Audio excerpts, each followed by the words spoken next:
This is Surf Radio from the Standard Hotel, Huahin, with Leigh Higgins.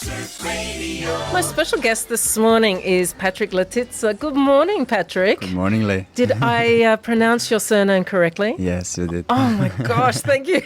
I'm barely sometimes speaking Australian, let alone another language. Now, Patrick, you are cycling from Switzerland to Japan, is that right? Correctly, yeah. Okay, we're going to come back and chat a little bit about that in a moment. But tell me a little bit about you. Where do you originate from?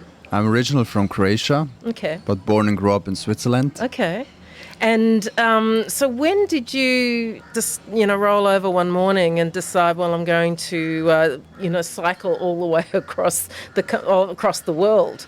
That was in 2019 when I worked in the finance. I was a finance advisor. Okay. And I just realized I was not satisfied in my job and I don't see myself long term in the future doing this. And I started questioning like what I really want. And I came to the idea I want to explore and travel the world, but not like in a normal way, like with the airplane and just like in this way.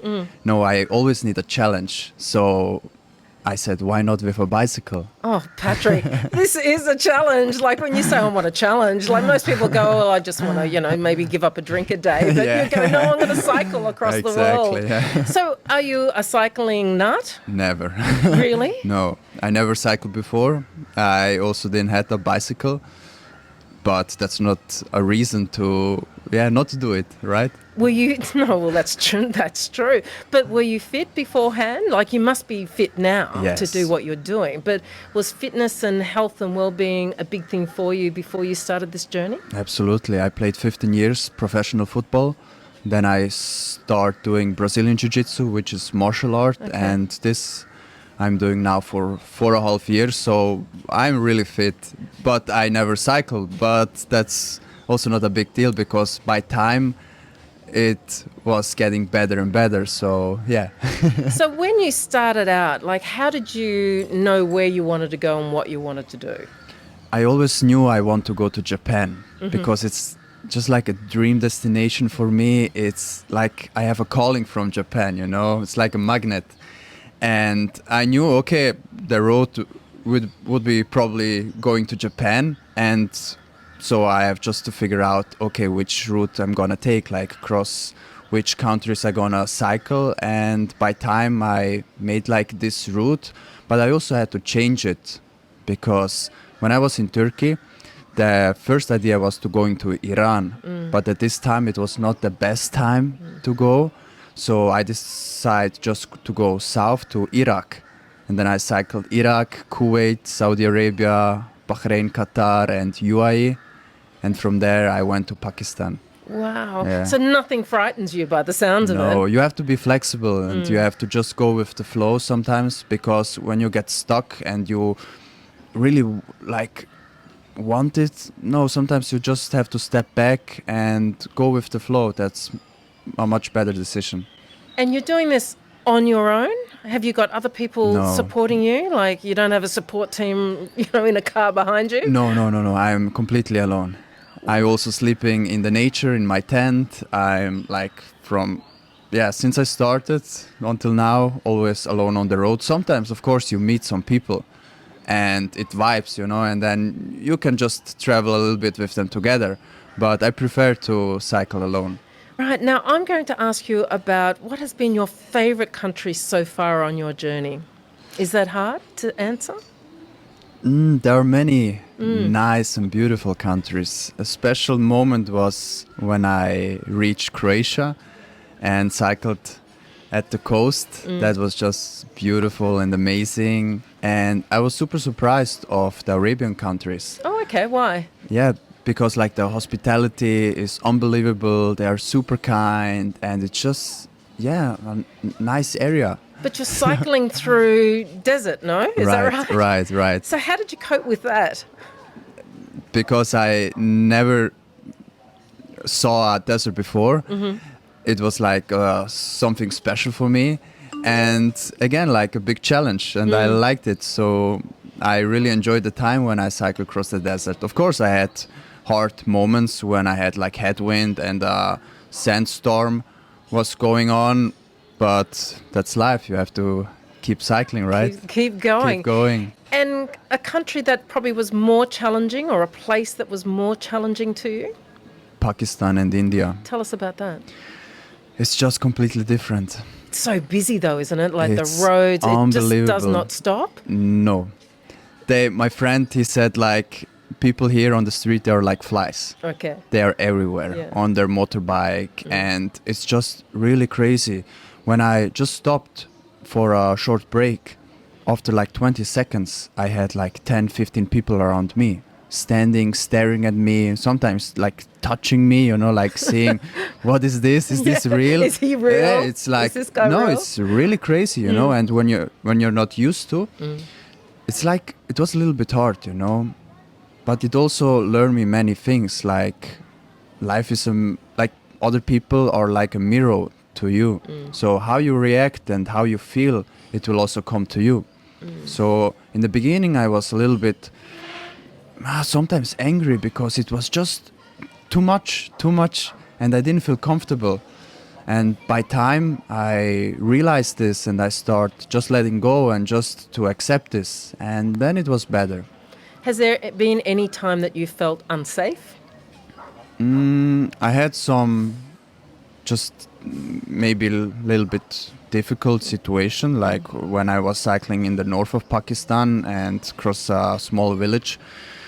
Older man stopped me, and 10, 15 people came with him, and he didn't allow me to continue. Okay. And I didn't understand why. And he started just like to, how you say? Hit in your face, no? Yeah, Slap in your face. yeah, just like a little bit, you know, Yeah. like how our older grandfather is doing this to us younger person, Yes. right? But I don't understand what he's talking about, and like with this strategy, and I also stay calm because my heart, of course, start beating. You're surrounded by like 15 adults, mans, and you don't know what is gonna happen. So just stay calm and breathe, and it will be good. So in the end, it was all good. Have you ever wanted to give up? No.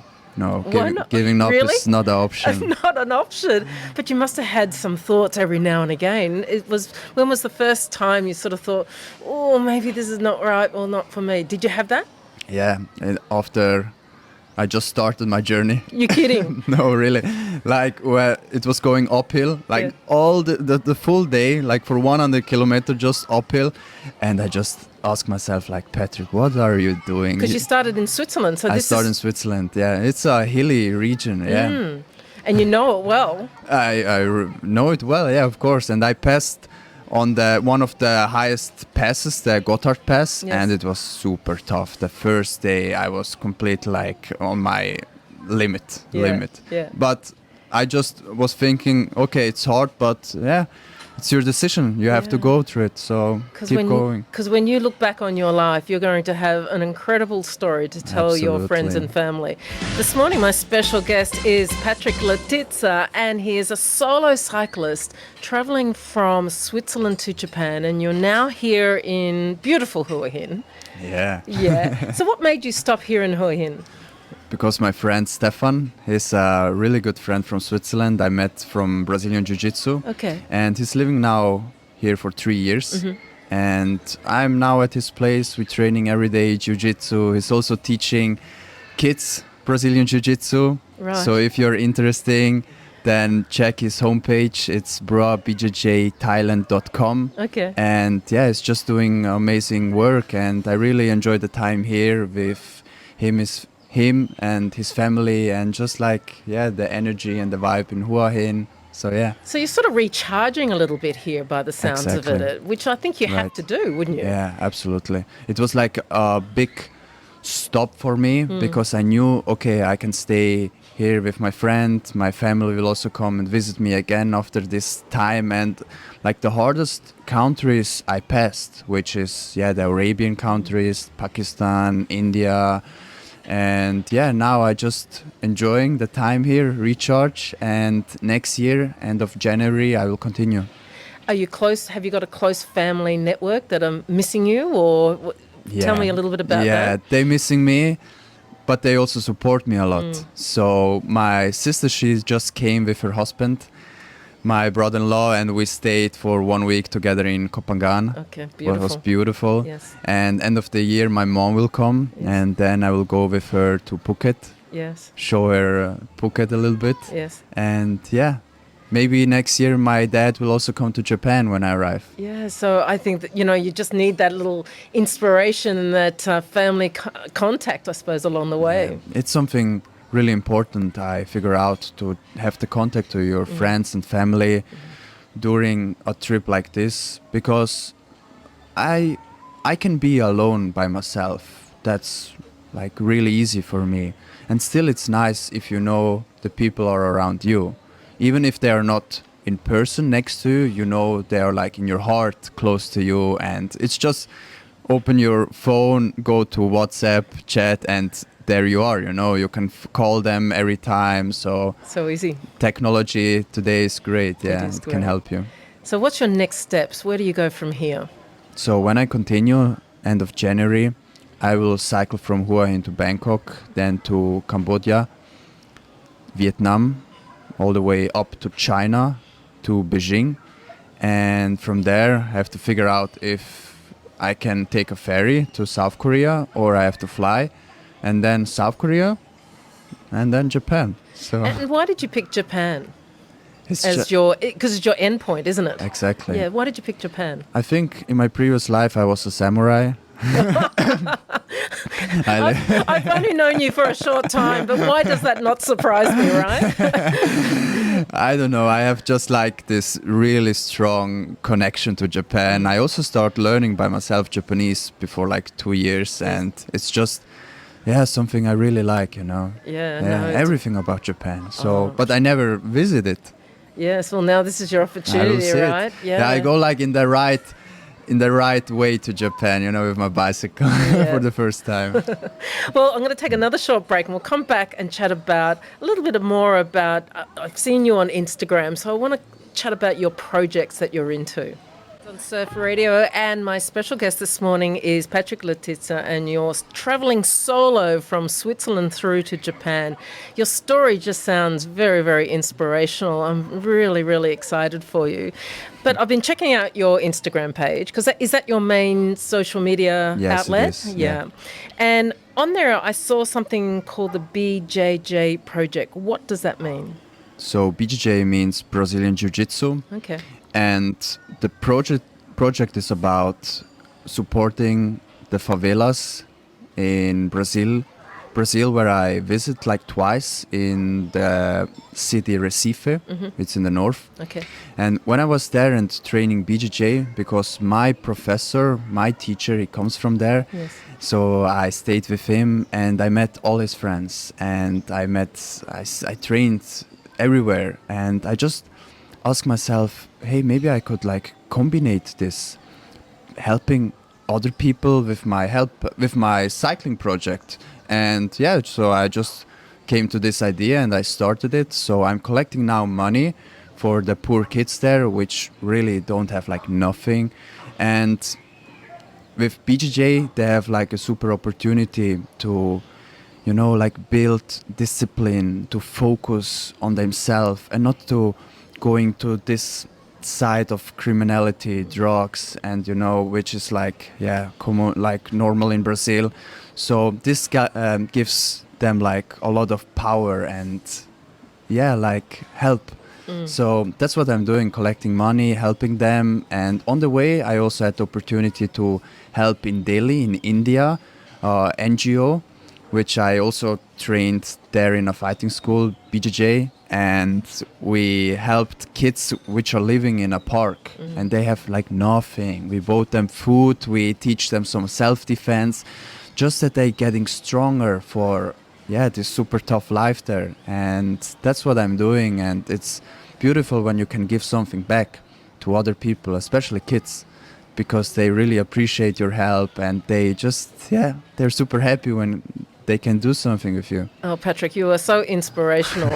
I must ask you this question, though. When you finished in Japan, so when are you estimated to finish in Japan, your journey? What month, what year are you going to finish in Japan? Probably January 25. Okay. And my journey will be done when I hike on the Mount Fuji, which is the highest mountain. Exactly. And then my journey came to an end. I must say, my friend, you're going to have a challenge to actually go, That's what life. is my best thing? Well, what are you going to do next would be my question to you after that. You know, are your thoughts there, or you just go, no, I'm just going to get over this? That's a good question. First, I focus now. I'm enjoying the time here in Huahin. Of course, I have ideas, and I know my mission, why I'm here and what I'm doing. So my biggest dream is to open my own school teaching Brazilian Jiu-Jitsu, to just give my knowledge back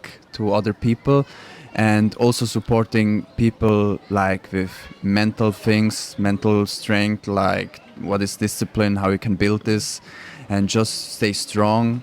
Or maybe someone would like also to do a cycle trip like this one, or like a smaller one, so I can support them in every way. So yeah, well, Patrick, that will be my future. I've got no doubt that you will do something good in your life. So thank you so much for coming on to Surf Radio today, chatting to us about your journey.